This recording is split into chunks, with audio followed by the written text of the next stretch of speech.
Treviso ospiterà domenica 8 giugno la 28ª edizione delle gare regionali di primo soccorso della Croce Rossa Italiana, un evento di rilevanza regionale promosso dalla Croce Rossa del Veneto su proposta del Comitato di Treviso. L'importanza del primo soccorso, ma soprattutto del lavoro dei volontari, le cui competenze saranno messe in evidenza durante la giornata di gare, nella quale si sfideranno ben 10 squadre nei luoghi più iconici della città, dalla Pescheria a Piazza San Parisio, dai Buranelli a Piazza dei Signori, dove domenica mattina alle 10:15 sfileranno tutti gli oltre 500 volontari che prenderanno parte alla competizione.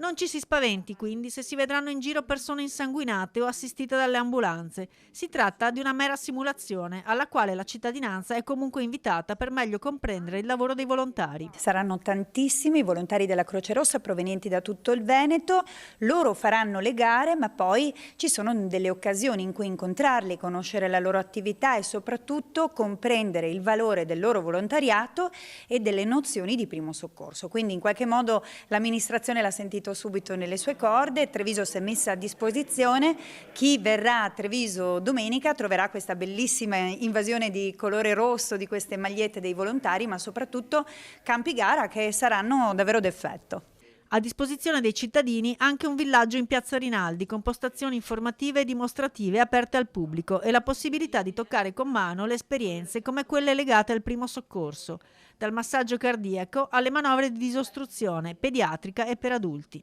Si vedrà tutta la trasversalità di Croce Rossa, che non è soltanto il primo soccorso, una parte importante è il primo soccorso, però anche il diritto internazionale umanitario, il sociale, l'approccio con gli altri, i giovani, la sicurezza e tutto ciò che riguarda la strategia 2030, che è una strategia verso la gioventù. Nel villaggio qui saranno presenti delle postazioni per la popolazione, cosa facciamo sul territorio, in che modo lo facciamo e che cos'è Croce Rossa. Quindi vi invitiamo a essere partecipi tutti. Non solo manovre però, anche protezione dei beni culturali tramite il diritto umanitario internazionale e uno scudo blu che verrà svelato sabato alle 7 di sera davanti al Museo di Santa Caterina, un'ulteriore tutela del patrimonio storico in collaborazione con ANCI. Treviso, con i suoi numerosi defibrillatori, è una delle città più cardioprotette d'Italia, un vanto per il comune, ma fondamentale è imparare ad usare questi strumenti in modo efficace e responsabile. Saper utilizzare anche un defibrillatore può fare molto la differenza, perché quando c'è un'emergenza di questo tipo,